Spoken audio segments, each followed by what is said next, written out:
I've already spent the last 8 years building a life, Jacob. Now it's mine. Those were the last words Melanie Bones hissed, her smile sharp enough to cut glass as she waved the hotel keycard and walked toward her secret lover. She had no idea the man she betrayed had already turned every lie, every stolen dollar, into the weapon that would destroy her.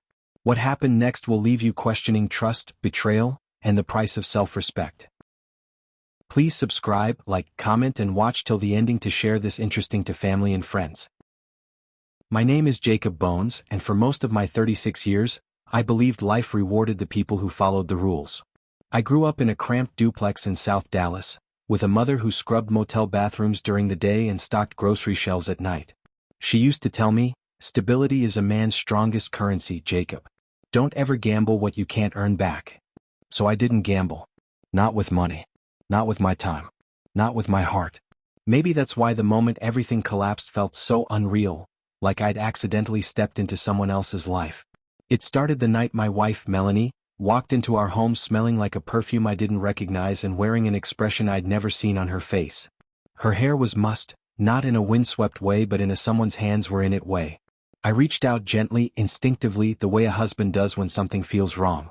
"Mel, you okay?" She jerked away as if my skin burned her. "Don't touch me," she snapped. "I have self-respect." The words hit me harder than if she'd slapped me. For a second I couldn't speak. Not because of what she said but because of the emotion behind it, an emotion that didn't belong to a wife talking to her husband. There was shame in her eyes, yes, but there was also something colder. Something rehearsed. And then as she walked past me, something fell from her pocket onto the hardwood floor. A hotel keycard. Wyndham Tower. Executive suite. She snatched it up instantly, too fast, laughing almost too loudly. "Girls' spa day. Don't make it weird." But the keycard glinted under the kitchen light. I'd stayed in enough business hotels to know what that kind of room was used for. Not yoga. Not spa days. Something else. Something she didn't want me to uncover. And as she disappeared down the hallway toward the shower, I stood frozen in the kitchen, realizing, for the first time in our marriage, that my wife was afraid. Not of me, but of being found out. I didn't sleep that night. I lay awake staring at the ceiling, counting the faint shadows from passing cars sliding across our bedroom walls. Melanie slept facing the far edge of the bed, her back stiff, her breath shallow, nothing like the soft, steady rhythm I used to fall asleep to in our early years.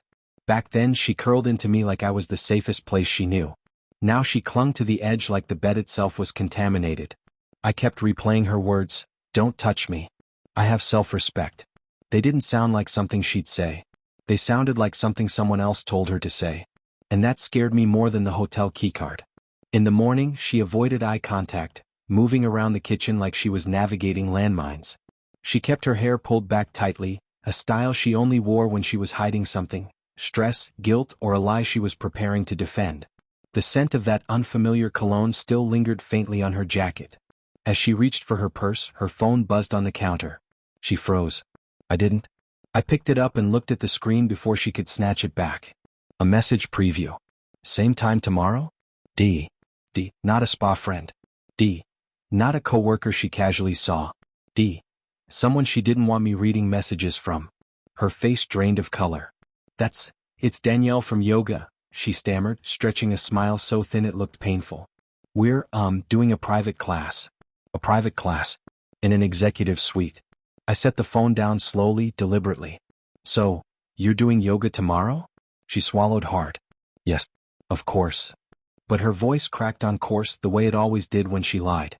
I knew her tells better than anyone. The slight tremor in her hand, the way she blinked too many times, the way her jaw tensed when she was trying too hard to sound casual. She was performing.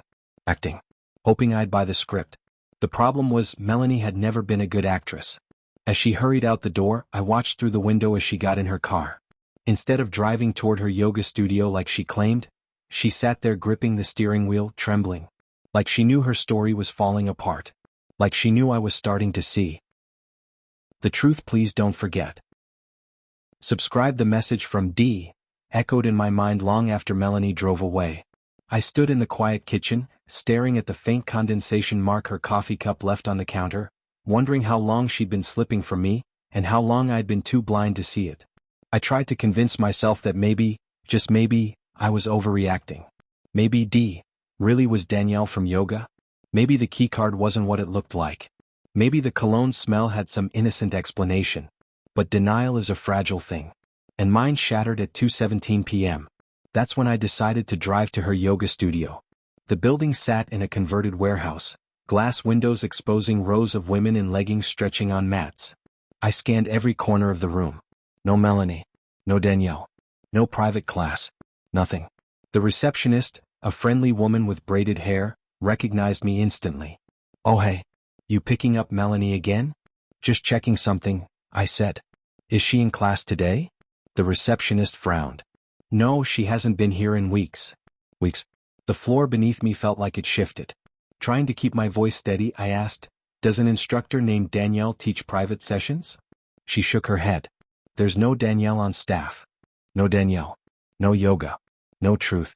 As I walked back to my car, my stomach twisted. But fate, or maybe karma, wasn't done with me yet. As I reached for the car door, something bright caught my eye. A familiar hotel keycard lay on the asphalt beside the front tire. Not Melanie's. A different one. A different date. When I picked it up, the back had a handwritten number. 908. The same room number from last night's keycard. My pulse hammered in my ears. The universe wasn't hinting anymore, it was screaming. I sat behind the wheel and typed Wyndham Tower into my GPS. The route popped up instantly, 12 minutes away. As I pulled out of the parking lot, a cold realization crawled up my spine. She didn't just lie about yoga today. She was lying about where she was right now. And I was about to find out exactly who she was lying with. The Wyndham Tower loomed ahead like a monolith, its glass windows reflecting the late afternoon sun and the faint shadows of passing clouds. I parked a block away, leaving my engine running. I didn't want her to see me, not yet. I needed to understand, to witness before confronting. The hotel lobby smelled faintly of polished marble and overused air freshener. I kept my head down, slipping through the automatic doors like a ghost. And then I saw them. Melanie. Her heels clicking against the polished floor. Her hair perfectly styled, though the smirk on her lips betrayed her nerves. And standing close beside her, just far enough to look casual, was Damon Rivera. The same man she had always claimed was just a friend from the gym. He wrapped an arm around her waist, laughing at something she said, leaning in a little too comfortably. She leaned back, her hand brushing his chest. A casual touch if this were a normal friendship, but I've seen touches like that before. Ones that carried promises and betrayal. A flashback hit me. 2 years ago, she had returned from late work trips, looking exhausted. I had trusted her then. I had kissed her forehead, whispered, "You work too hard, babe." She smiled, hiding a phone buzzing nonstop in her purse. I never checked. I trusted. And that trust had been broken. I crouched behind a decorative pillar, my heartbeat echoing in my ears. Damon whispered something low into her ear and she laughed. A genuine laugh, not the forced one she used with me at home.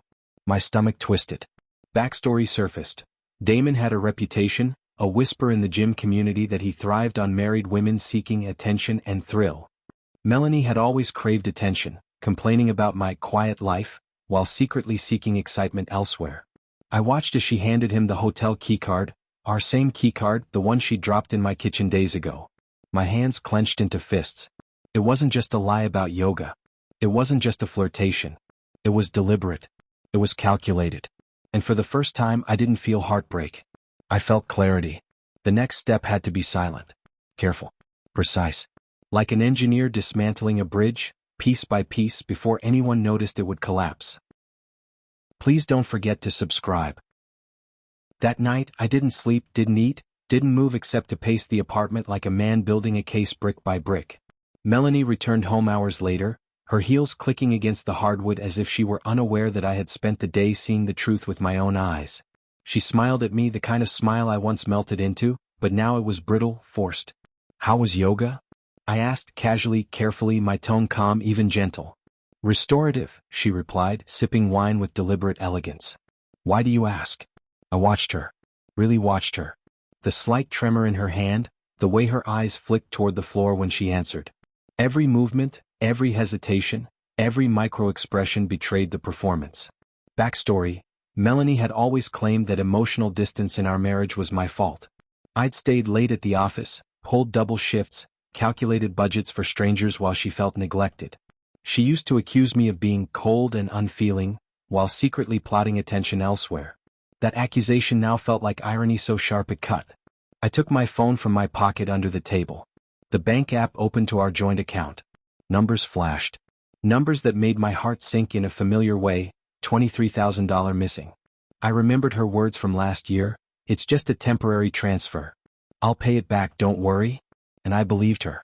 She had always been manipulative in subtle ways, smiles that disarmed, apologies that rewired guilt, laughter that cloaked control. I remembered the time she leaned close, whispered sweetly, and I'd bent over backwards to accommodate her whims. But tonight I didn't move to comfort. I didn't even flinch when she asked why I looked at her. "You seem tense," she said. "Is something wrong?" "No," I replied softly. But I was already piecing it together. Missing money. Secret messages. Hotel keycards. The gym trainer she insisted was harmless. Every lie had a pattern. Every pattern had a purpose. Cinematic.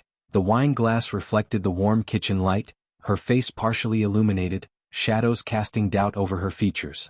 I watched as her hand trembled slightly, as she noticed I wasn't blind anymore. She didn't know yet that the hunt was over. The evidence was accumulating. The foundation of her lies was cracking, and I was preparing the final blow. The next day I became invisible. I didn't call, didn't text, didn't confront. Instead, I set up a small recorder in her car, tucked under the driver's seat, angled toward where she would sit. I followed her at a distance, careful not to draw attention. My hands gripped the steering wheel so tightly my knuckles whitened, my pulse sinking with every red light. She drove straight to the Wyndham Tower again. My stomach churned as I parked 2 blocks away, pretending to browse my phone while my eyes stayed glued to her car. When she exited, Damon Rivera was already there. Her laugh, that careless, confident laugh, cut into my chest like a knife. I stayed hidden, my phone recording every word. Damon leaned in, whispering something I couldn't catch. Melanie's response made my blood run cold. "I can't stand Jacob's touch anymore. Damon, you're the only man who makes me feel alive." Alive. The word hung in the air like smoke. I could hear her heartbeat in the pause after she said it. A heartbeat that didn't belong to me anymore. Flashback. 2 years ago she came home from one of her late business trips, exhausted and tearful. I had kissed her forehead, whispered reassurances, held her hand through the night. I believed in us. I trusted her. That trust had been weaponized against me, twisted into something that fed her lies. Backstory. Damon had always been rumored as the predator of married women. His reputation whispered through gym circles, a man who thrived on forbidden attention. Melanie, craving excitement and attention, had slipped right into his orbit. She had justified it to herself as needing adventure, as finding herself. I had dismissed it, trusting the woman I thought I knew. Now she wasn't hiding. She was flaunting it, laughing and touching him the way she hadn't touched me in years. I stayed in the shadows, listening to every detail. Every syllable became evidence. Every laugh, every touch, every whispered word was recorded. Cinematic. The sunlight streaming through the hotel glass shimmered off the polished marble floor, capturing her image and his in a perfect, damning tableau. Their shadows stretched long across the hall, and I knew this moment would define the next chapter of our lives. As I drove home later, my hands trembling but my mind clear, I realized I didn't feel heartbreak yet. I felt something sharper. I felt clarity. Please don't forget to subscribe. That night, I didn't confront Melanie. I didn't explode. I didn't even glance at her. Instead, I sat at the kitchen table, the recorder between my hands like a sacred relic, listening again to every word she had spoken with Damon.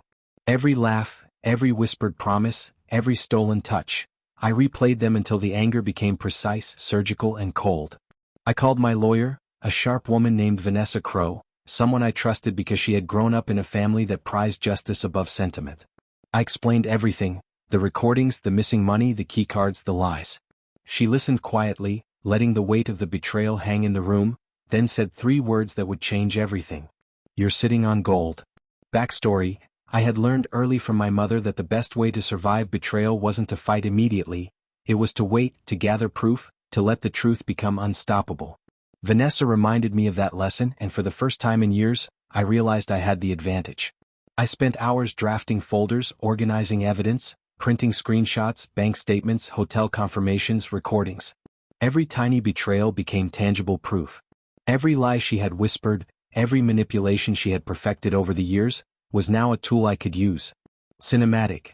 The apartment was silent except for the hum of the printer and the occasional click of my pen. Warm lamplight fell across my face, illuminating eyes that were no longer haunted, but focused, determined.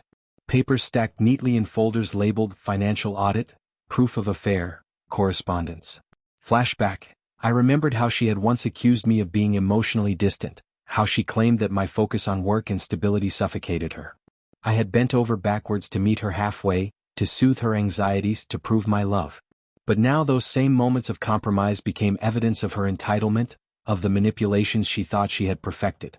By midnight I had one final folder prepared, my self-respect. Inside were divorce papers, evidence of her lies, and financial documents she had believed I would never find. Morning light spilled through the blinds, cutting sharp lines across the kitchen floor. Melanie moved around the room like she owned it, humming softly, completely unaware that the calm I had cultivated overnight was about to become lethal. I sat at the table, hands folded, waiting. The folder labeled My Self-Respect sat between us, heavy with consequences she couldn't imagine. She poured herself coffee, casting me a glance that used to make my heart race. "Morning," she said cheerfully, as if last night's tension had evaporated. I let the word hang, letting her complacency fill the room before sliding the folder toward her. "What's this?" she asked, smiling faintly, curiosity masking the unease creeping into her eyes. I spoke slowly. Self-respect. Her hand trembled as she opened it.